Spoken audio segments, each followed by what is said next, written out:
नमस्कार दोस्तों, divine vision Hindi YouTube channel में आपका स्वागत है। आज हम जानेंगे द्वारिका के बारे में। वही द्वारका नगरी जिसको भगवान कृष्ण ने बनवाया था। ऐसा माना जाता है कि 5000 वर्ष पहले द्वारका श्री कृष्ण की नगरी थी, जिसे भगवान विश्वकर्मा ने बनाया था। पहले तो मथुरा ही भगवान श्री कृष्ण की राजधानी थी, पर मथुरा छोड़ने के बाद उन्होंने द्वारका बसाई थी।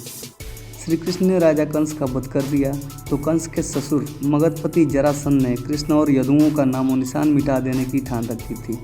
वह मथुरा और यादवों पर बारंबार आक्रमण करता रहा। उसके कई मलच्छ और यवनी मित्र राजा थे। अंततः यादवों की सुरक्षा को ध्यान में रखते हुए कृष्ण ने मथुरा छोड़ने का निर्णय किया। विनीता के पुत्र गरुड़ की सलाह एवं ककुधि के आमंत्रण पर कृष्ण अपने 18 नए कुलवधुओं के साथ द्वारिका आ गए। वर्तमान द्वारिका नगर कुश स्थली के रूप में पहले से ही विद्यमान थी। श्री कृष्ण ने इसी उजाड़ हो चुकी नगरी को पुनः से बसाया था। इस शहर के चारों ओर बहुत ही लंबी दीवार थी, जिसमें कई द्वार थे। कई द्वारों का शहर होने के कारण ही इसका नाम द्वारिका पड़ा। ज्ञात हो कि शब्द द्वारिका द्वार शब्द से ही निकला है। तो चलिए दोस्तों, जानते हैं द्वारिका कैसे जाएं। द्वारका भारत के गुजरात राज्य के देवभूमि द्वारका जिले में स्थित एक प्राचीन नगर और नगर पालिका है। द्वारिका गोमती नदी और अरब सागर के किनारे ओखा मंडल प्रायद्वीप के पश्चिमी तट पर बसा हुआ है। यह हिंदुओं के 4 धाम में से एक है और सप्तपुरी सबसे पवित्र प्राचीन नगर में से भी एक है। यह श्री कृष्ण के प्राचीन राज्य द्वारिका का स्थल है और गुजरात की सर्वप्रथम राजधानी माना जाता है। द्वारिका जाने के लिए आपके पास सबसे पहला ऑप्शन है ट्रेन। आप किसी भी शहर में हो, आप अहमदाबाद के लिए टिकट कटाएं और अहमदाबाद आएँ।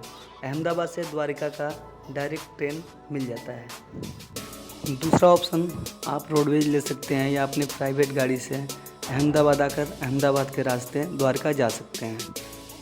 और तीसरा ऑप्शन, आपके पास हवाई जहाज़ है। आप जामनगर के लिए फ़्लाइट लें और जामनगर से लगभग 145 किलोमीटर दूर द्वारका पड़ता है, जो कि आराम से आप बस में या टैक्सी बुक करके आप वहाँ पे आ सकते हैं। अब कहाँ ठहरें? तो ठहरने के लिए भी आपके पास 3 ऑप्शन है। पहला, जो मंदिर का धर्मशाला है उसमें आप रुक सकते हैं। उसका 1 दिन का चार्ज 300 से 500 रुपये है। दूसरा ऑप्शन, वहीं पे मंदिर में ही मंदिर का गेस्ट हाउस है। इसमें रुकने के लिए आपको 1 दिन का 500 से 750 तक देना पड़ता है।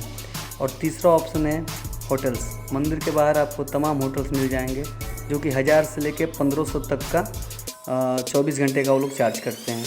तो आप तीनों ऑप्शन में से कोई भी चुन सकते हैं। अब खाएं कहाँ? तो खाने के लिए दोस्तों आपको मंदिर में प्रसादालय है, जहाँ प्रसाद वितरण होता है।